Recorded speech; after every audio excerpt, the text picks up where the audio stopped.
Okay. All right. So I don't know if you guys just want to start with question number 1 and then just go back and forth between the articles and see what comes up. Yeah. Sure. Absolutely. Yeah. All right. Okay. So what, in your opinion, is special about special education?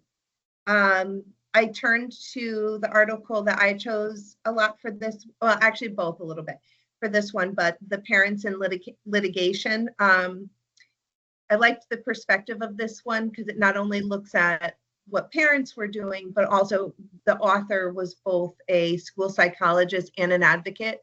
So they're on both sides of the coin, like what happens in the school versus, you know, what parents are seeing, which offers a really good perspective on how effective these laws are. But overall, if we look at page 514, I kind of picked up that, like, okay, what is what we're looking for in a special ed classroom with, like, highly qualified educators, right? Individualized programs, specialized services, consideration of proper placement. Is it a self-contained room? Is it an integrated room? And a multidisciplinary team made up of, you know, not just educators, but family, you know, and parent input, so we could avoid litigation, right? That is collaborative, right? A lot of what this article circled back to was, had there been more communication and a little less focus on being in compliance of an IEP and being more individualized with their approach, those two things really would make families a lot happier. But relating that back to the laws surrounding it, how does that impact, right? So I would say that the laws, while they are effective in some realms, maybe they're limiting the effectiveness of teachers. Maybe they're limiting what we can do as educators and taking our focus away a little bit. I think I went a little off on the actual question, sorry. So honestly, anybody? Sorry. Go ahead. No, like, go. Similar to what you said, though, too, the other article as well, I don't think I realized how much goes into what a special education teacher might like needs for qualifications and all that kind of stuff. Yeah. And I mean, I got a little bit lost. There's just a lot there, but it just, I wonder sometimes, like, it's just how do you know if there's like too much for the qualifications and like, too many different laws that like are they counterproductive? Do they actually work? Yeah. I don't know. It's like, I feel like, I don't know. It just seemed like there's like so much that a teacher had to consider. Well, at what point is some of the teaching being lost? If that makes sense. Yeah.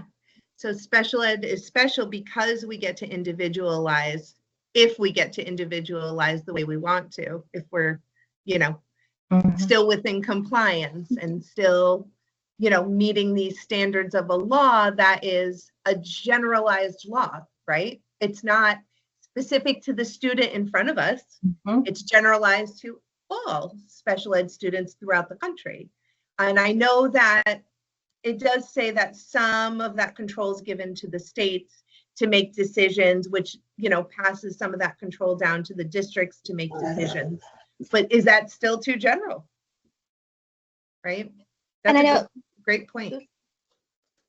So this part doesn't have to do with either the articles, but like with the Connecticut's Parents Guide that we had to read for other assignment, that also like it just showed also how much say like parents kind of do have, which I think is fantastic. But then at the federal level, I feel like that doesn't really exist. So like, I don't know, is that? No, you're right. I found that interesting too. Two different schools of thought. I'd like to add on to your point, Chrissy, about like the qualifications required for special education teachers. It seems like, what's special about special education is a special kind of person that's required to succeed in those classrooms. I mean, we had authors in the Rosenberg, Sindler, and Hardman article, who were saying that as well as having content knowledge, teachers of students with emotional or behavior disorders require appropriate social skills.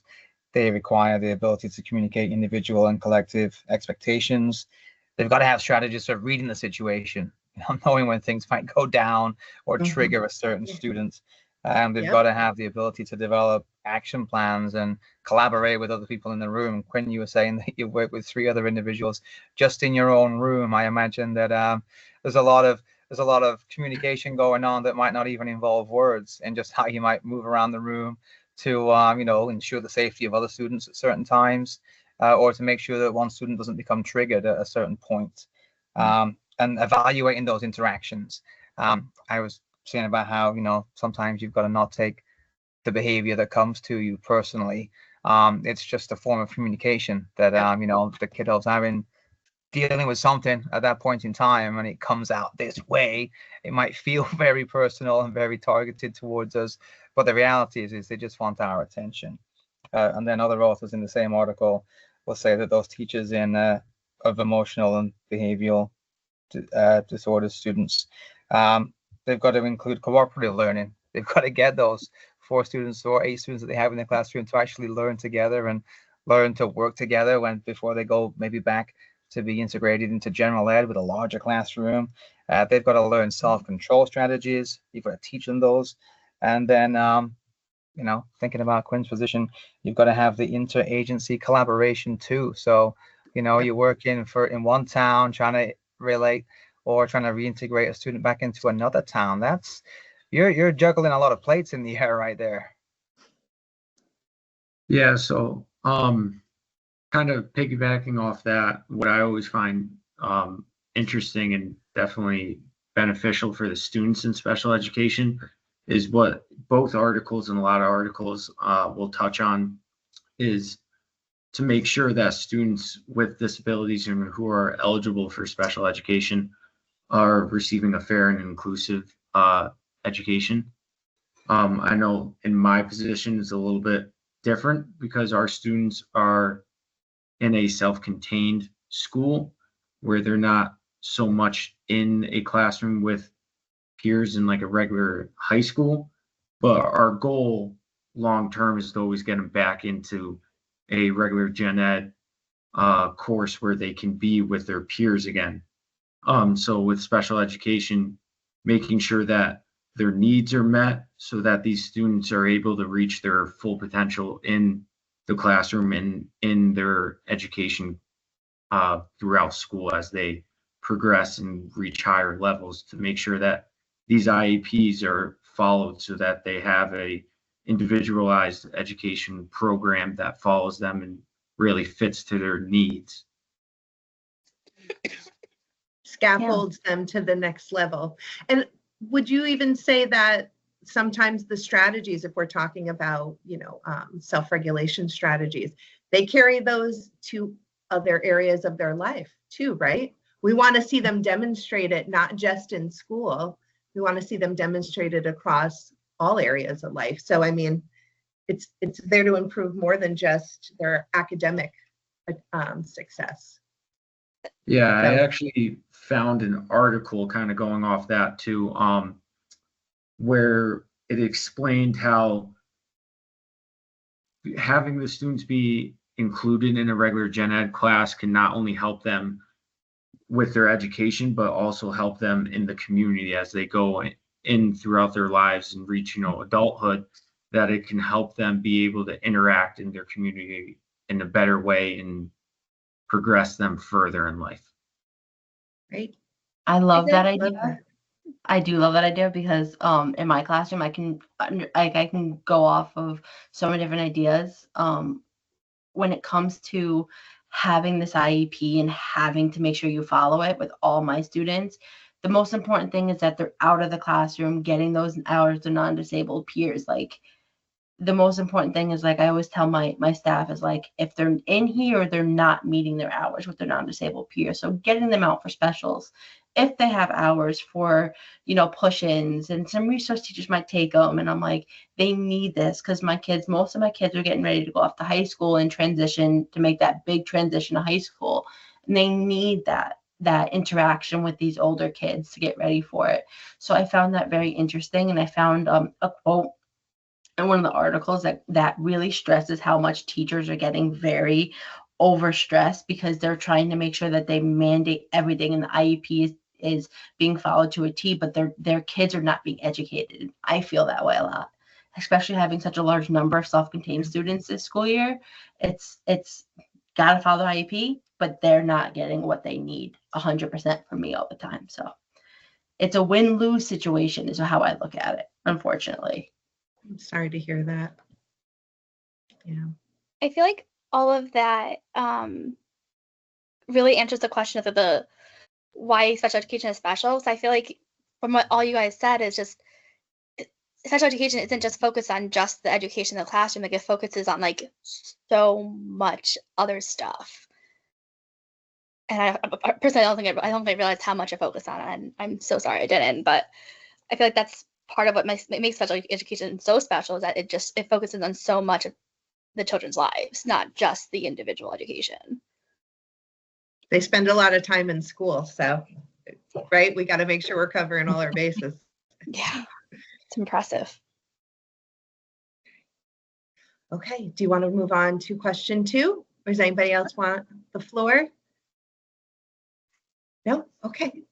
How have litigation and legislation influenced the field of special education? Oh, go ahead. Oh, I thought you were going to speak, Christina. I'm sorry.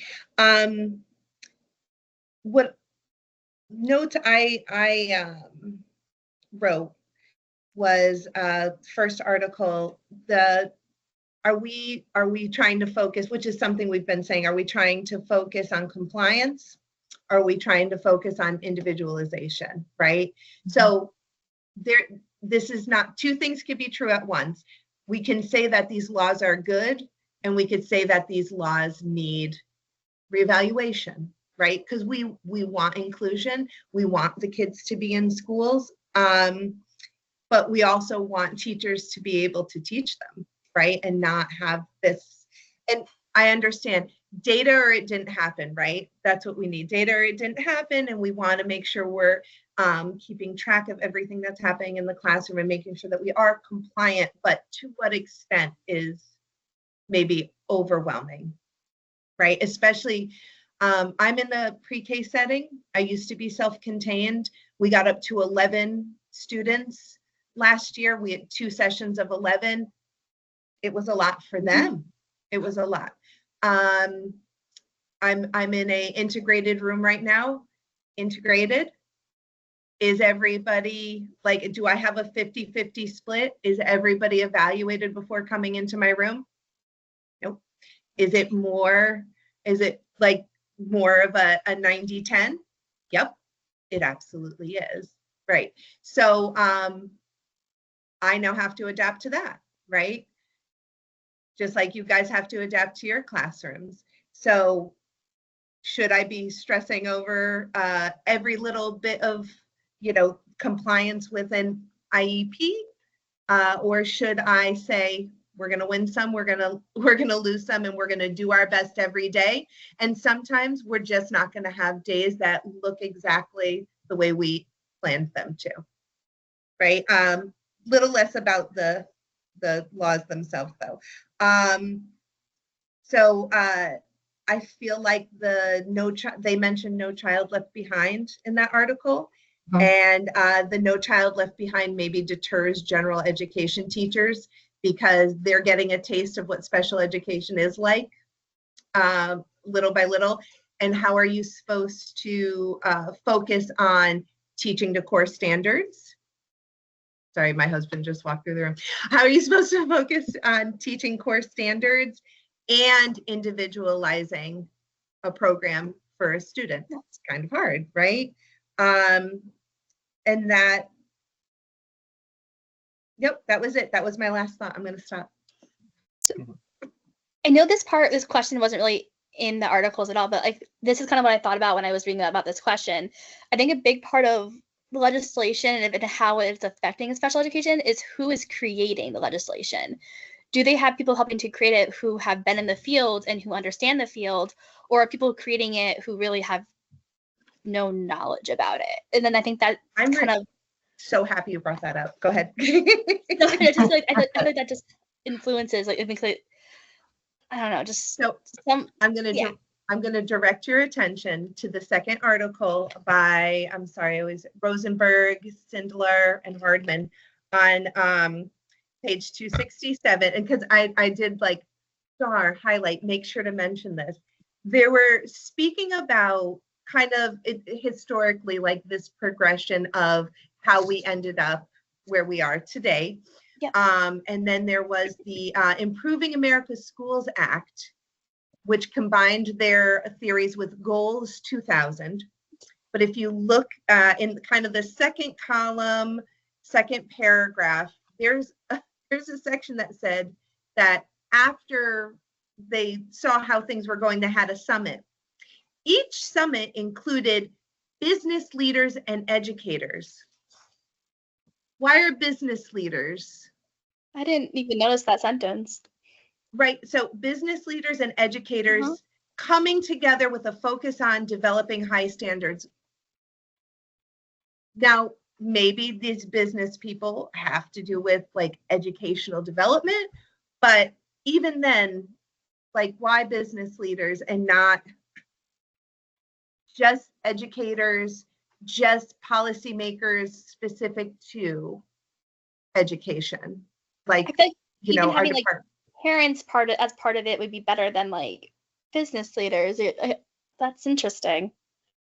Right. I So was thank you for thinking- bringing that up. Go Yeah, I was ahead. thinking that from the same article that the biggest impacts that legislation had on special education from the No Child Left Behind Act was the wordage of highly qualified teachers needing to be in the workforce by, I think it was like 2005, 2006. Everybody had to have at least a bachelor's degree. Mhm. So it seems as though there was a huge emphasis on having teachers with qualifications from higher educational institutes to teach in the general ed classroom and in the special ed classroom. And it seems, I think that's the article that went on to talk a lot about alternate routes Yeah. routes. to education. Yeah, it really got there towards the end of the article, about how, you know, there was a lot of attrition in the profession. But I think that's one of the biggest things. It raised the standards. I know I've spoken with lots of people who were in the field before then, and like there was a huge pay rise that was associated back then. Oh. Like their wages kind of doubled overnight, because before then most teachers had to work 2 jobs, and it was a big difference maker. But of course it came with its problems too. Right. Positive, because now you don't have to work a second job and you can really focus on those IEPs instead of that. A lot more expectations from you. Right. Yeah. It's always a cost, right? Right. Well, it became a profession. Yeah. So that same article also talked about like the high stakes accountability and the low stakes. I'm gonna be honest, that part I feel like it's important, but I didn't understand it. So, and I feel like they're talking about like, I couldn't figure out like and they're talking about assessments, and they're talking about like the state developed assessment. So like, I feel like that has to do with the legislation, but I don't understand what they were talking about. I'm so sorry. Don't be sorry. Don't be sorry. I feel like I think it has to do with this question, but at the same time, I'm honestly not sure. But it was like the low stakes environment assessments were used to gather data on student performance and establish accountability for learning without imposing sanctions on students or schools. But why would there be a low stakes environment and a high stakes environment? And why are the assessments different? I would assume high stakes would be underserved, right? Underserved areas. So the stakes are higher, and now there's kind of this attachment to our funding is coming from our success with these. That's kind of how I interpreted it. And Oh, like one of okay. the sentences was, the view was that the local community understood the need to improve student performance. It was their responsibility to develop the strategies and provide the resources necessary to raise the bar. So that was between page 267 and 268. I wrote a note next to it. You can't get milk from a stone. If you don't have resources, how are you supposed to raise standards? So then that Right. raises the question then too. So like, I just how are they going to determine that certain places might have different needs? And I don't know. I found it very like not right. I guess. I think that goes even beyond test scores to just general demographics. That would be I'm my sorry. kind of my general assumption, is that if there's a high needs area, it's not just referring to high needs for resources. There might be high needs, the general population. Got it. Okay, thank you. Yeah, I think I'm gonna go with that. That makes sense. But kind of going back on that whole you can't get milk from a stone idea. The first article, there was a lot of talk about just the expectation on teachers. And that if we look at, it's page 513. Most often, school officials reported that scarce resources were the reason for less than adequate service provision. And then that federal funding for IDEA has never approached the levels it has promised. And then if we take a look, there's been talk in the news that there's going to be more cuts. So how are we supposed to enforce a law when we don't have the resources to enforce it, right?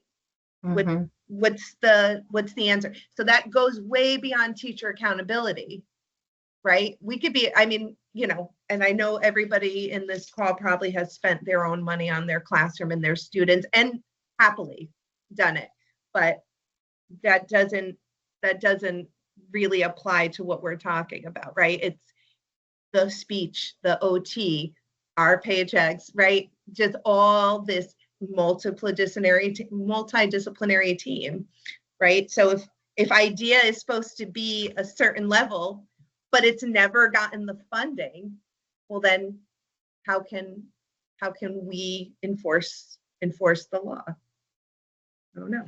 There was a quote that said, like, it is great that new special education teachers want to work with kids, but what we really need is for these teachers to learn how to write good IEPs. How disconnected. Yeah. I had to read that a few times. And I was like, wait a minute, am I reading this right? No, you were reading it right. That was crazy to me. And I think that's coming from the perspective of the person that spends every day trying to get the funding for the schools. And in their head, what's going to just be the easiest solution, right? Because we need those people. We have those people in our district where that's just their job. So they're always going to look at it differently because they're not boots on the ground with the kids. They're not seeing it from that, right? It's just a completely different perspective based on our experiences. Jeez. Yeah, I kind of feel like that too, because I started teaching and then we had like IEP Direct and it was so simple. And then all of a sudden I come into my second year and now we have CT SEDS and I was in like a 12-hour training over like 3 months.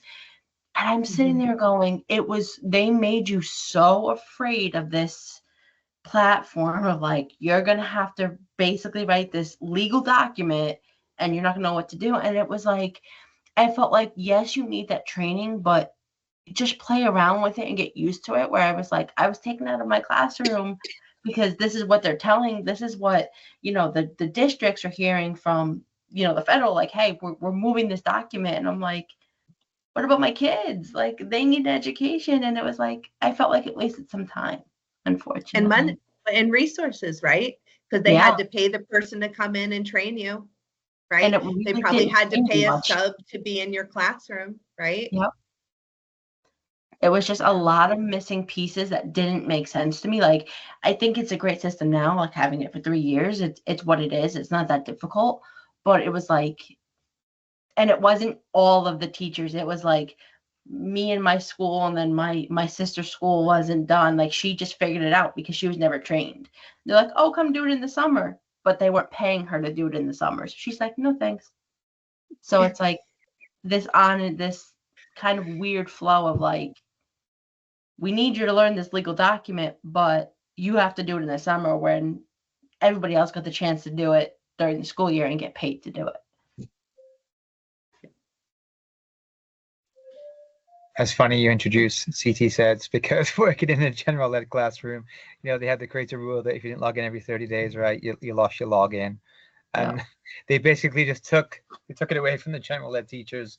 Like, no, there's special ed, because every time we logged out, or every time we couldn't log back in, we had to request from central office that they reset our password. So, it was a lot, right? I bet it drove them bonkers. But they took it away from the general ed teachers and had only the special ed teachers manage it.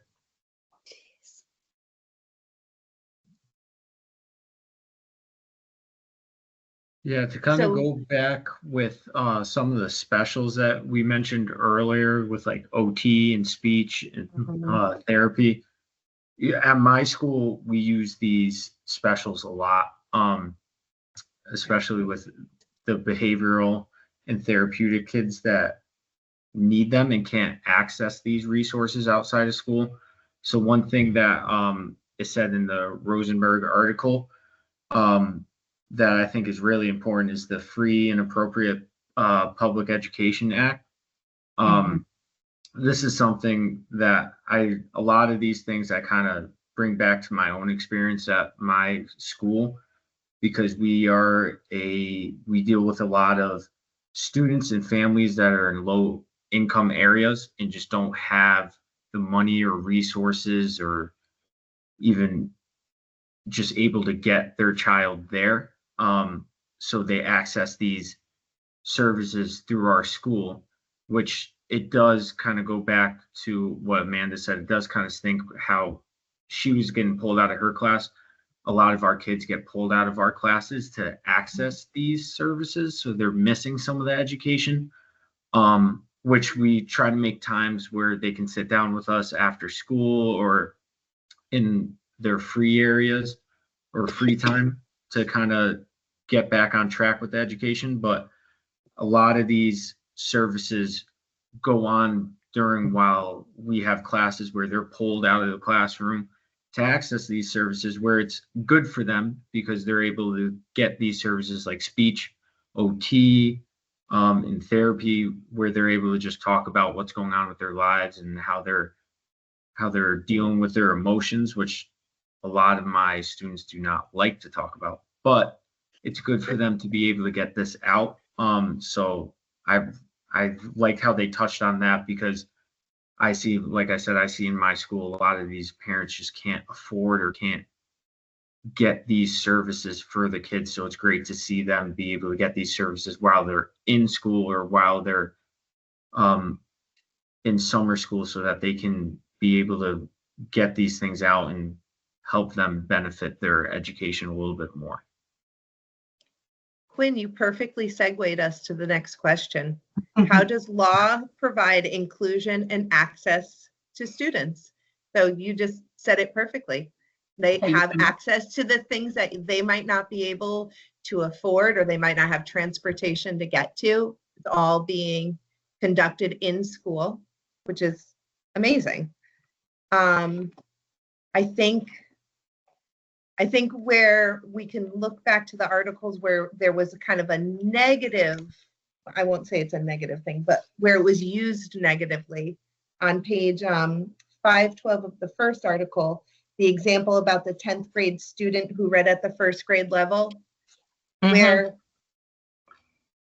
there was no real inclusion. There was just zero reject. They didn't kick him out of school, but what were they having him do?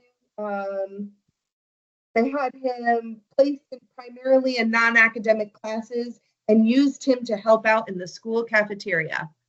That's not inclusion. but it is 0 reject. So they couldn't tell them, oh, no, he can't be here. There's nothing else we could do for him.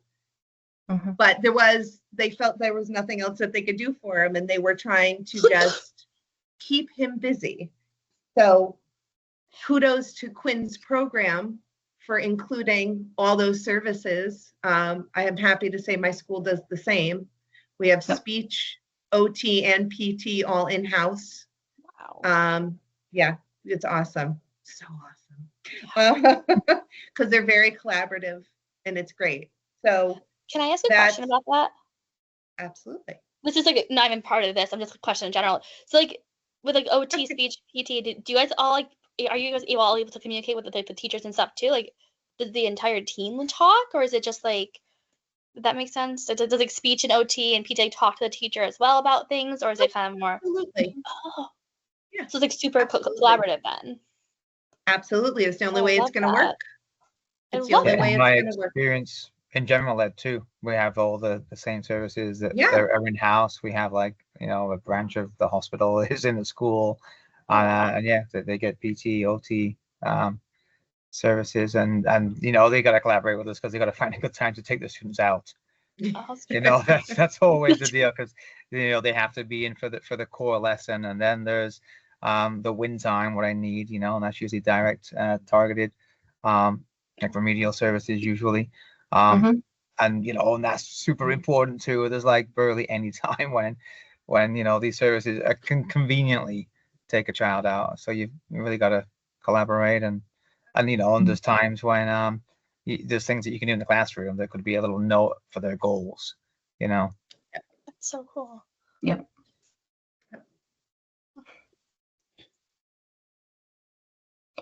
Can I piggyback off of what Lindsay said about the student in the school? I actually took on a student who I've worked with for a long time. She's now in 8th grade and she's with me since 5th grade, but she was with me part-time.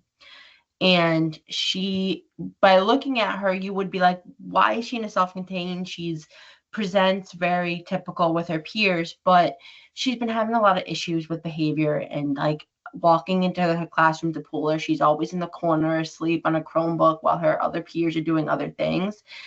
And it was like just breaking my heart. Like she can do so much other things than just being in the corner on a Chromebook. And so when we had her meeting last year, I was like, let me take her, because where she's going mimics, for high school, it mimics what my classroom looks like. And I'm like, she needs it. And so she's been with me now. We started school 2.5 weeks ago and she's doing amazing. Is she happy about it? No, but she gets all this opportunity to be with her peers without making the wrong decisions that cause her to get in trouble and suspended, and allows her to see so much more growth than it does to be in the corner of a classroom. The teacher can teach because she's kept quiet, essentially. Right. So it's like, when I read that quote, I immediately thought of her, because that's like a modern day issue that occurred. Back to the idea from before with the No Child Left Behind, it's the balance of like, oh, are we going to be compliant and everybody's going to behave so we can, get to the core standards, or am I going to take the time to reach out to this kid? So kudos, Amanda. Yeah. Thank you. It takes a lot of advocating. Absolutely. Closed mouths don't get fed, right? Nope. I like that. One of my Girl Scout parents, when my daughter was little, taught me that. I'm like, I will use that forever now. I love Yeah. I like that one. All right. So time check. It's now 8:17. We have another less than 45 minutes. Do we want to stick with this question? Do we want to move forward a little? We have 2 more questions to discuss. I think let's move forward a little. Okay. So next, what legal challenges have been made against these laws? So I didn't see specifics, right, to, oh, I'm challenging IDEA, right, or I'm challenging No Child Left Behind. There hasn't really been that necessarily the article regarding litigation more had to do with parents not really seeing their child's education being individualized, effective communication with the families, things like that. So what does that signal, right? Circling back to what we've been saying is, are the laws putting, impacting the educators' ability just to do their jobs? And what kind of reconsiderations would need to be made to make it easier for parents or for educators to just feel like, oh, I actually have time to communicate with parents. I have time for parent engagement. I don't know how much parent engagement happens in the higher levels, but that's actually one of the kind of pillars in the preschool, is we want a lot of parent family engagement, right? So how are these laws maybe impacting that, and should they be challenged?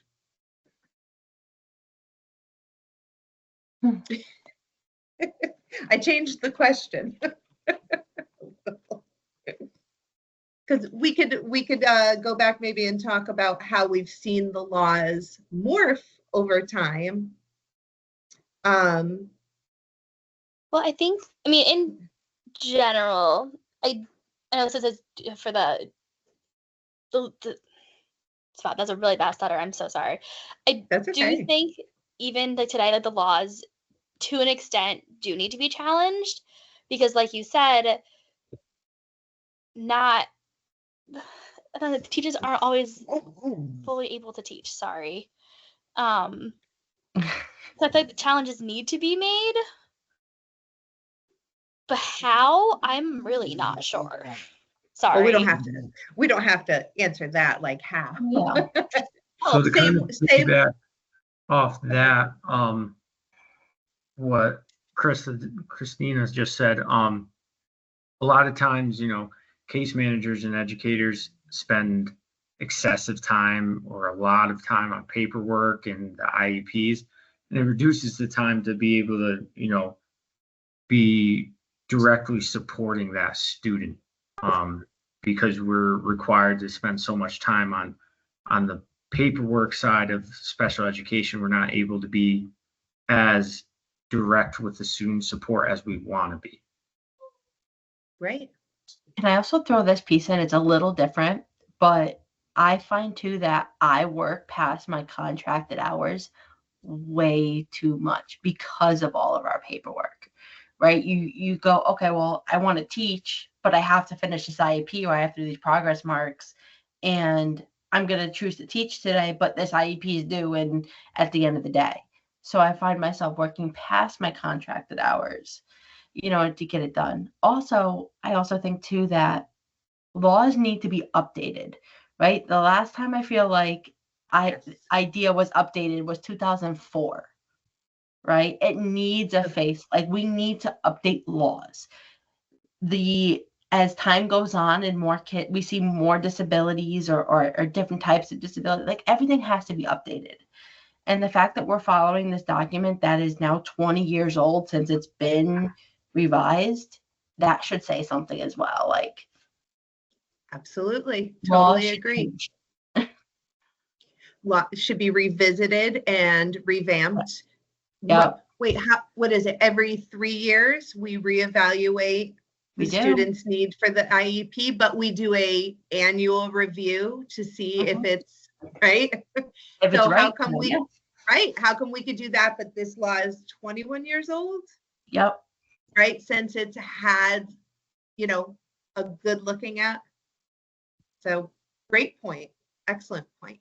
And piggybacking on what you said about working over your contracted hours, really you shouldn't have to do that, but also, somebody who doesn't do that, somebody who sets boundaries, should we call them a bad teacher? No, because you have a life. Not. You have a life, Yep.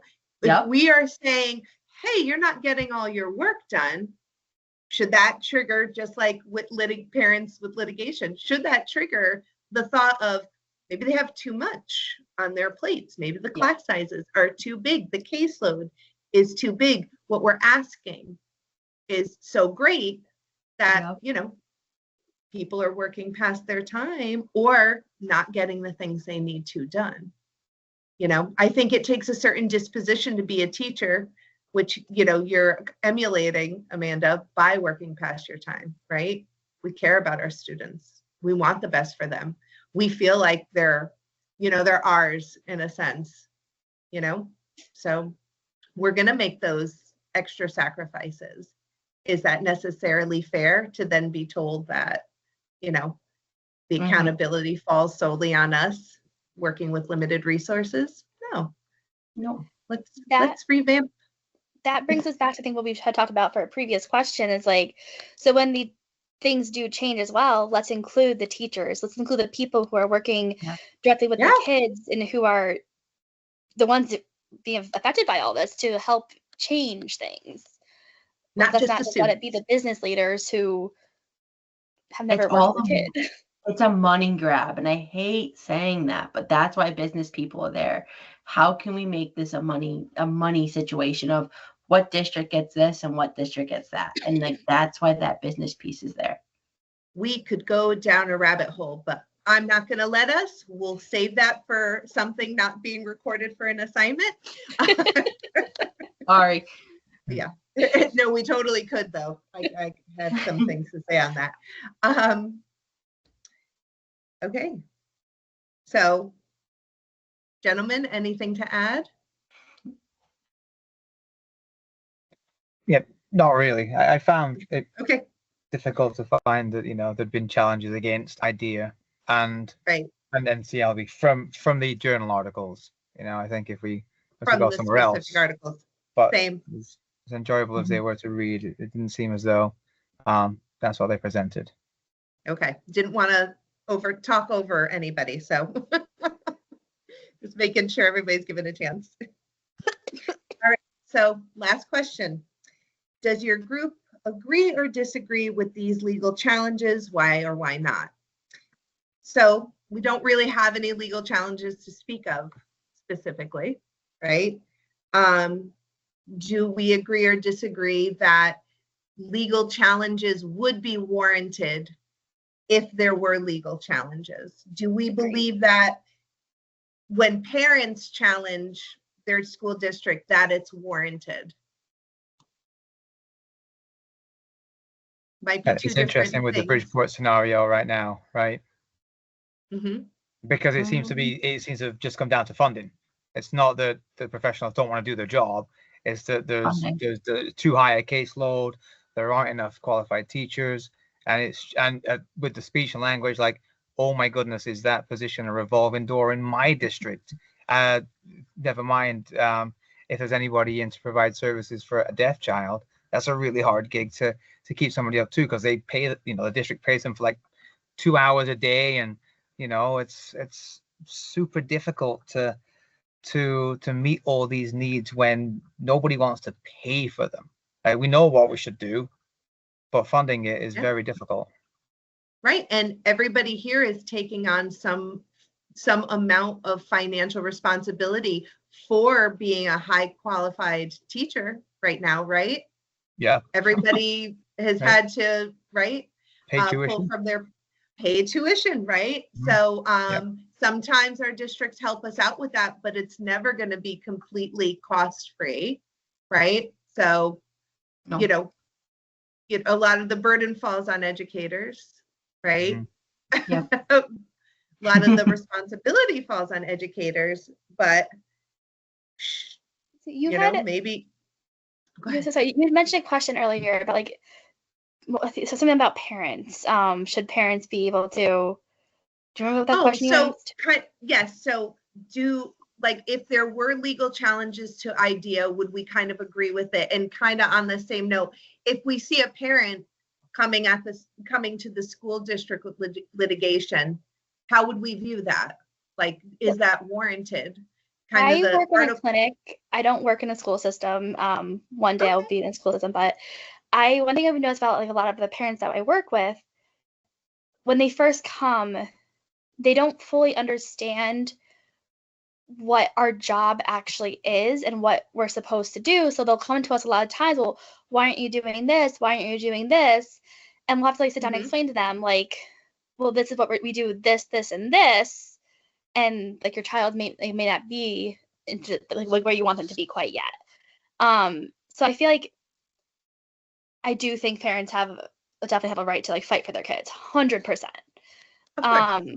But I feel like we also need better education for parents too on like what the expectations are. I don't know if that even answers that goes to the Absolutely. question at all, but No, no, Makes but that's very no, much sense. yes, absolutely. I totally agree with what you're saying too, because sometimes I just have parents, because I'm pre-K, it's sometimes their very first time or their very first child with special needs, right? Mhm. And they're coming in hot with a lot of questions. They want to know a lot of things. And that falls, I mean, honestly, that falls on us to let them know, right? But there we go. There's another thing Yeah. on our things is we need to educate families, or else they think, oh, well, you're not doing X, Y, and Z. So one of the issues that was brought up in this article was kind of a lack of communication, Mhm. right? That was kind of the core of that. How can we relate that back to IDEA? There's a lack of communication between maybe educators and policymakers on, are you hearing what we're saying? When, you want us to do X, Y, and Z, well, we need resources to do X, Y, and Z. Yeah. Or, you want these qualified teachers, well, we need the time to go to school. We need the funding to go to school. All these different factors. Are you looking at it from every perspective? And are we having an open back and forth communication, or are you just telling us? Yeah. Right. So back to what you said, Christina, allowing educators, allowing paraprofessionals, allowing specialists, the people who are in the classroom to come in and talk about their experiences when we're creating these laws, would that impact them differently? I would hope so. Yeah.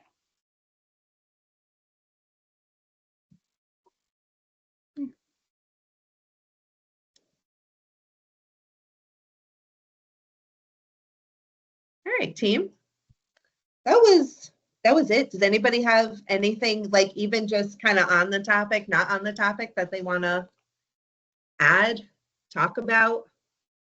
I just think that this went a lot better than I thought I was gonna go. So thanks for being a great team. Same. Yeah. Thank Agreed. you very much. It was good. Good. So we're at the 1 hour and 8 minutes. I will edit it to take off that first part, which was about 15 minutes. So we'll have about, right, just a little short of an hour to submit.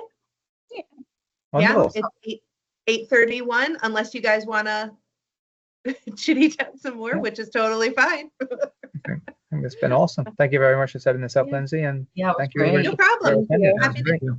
Happy to do it. Teams is really easy to use. I highly recommend fiddling with it.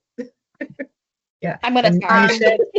you said that you access this through like the UHeart Yes. medium, right? Like, Yes, if you go to you go to like universityofhartford.com, and then you're like, click on the student part, and my UHeart.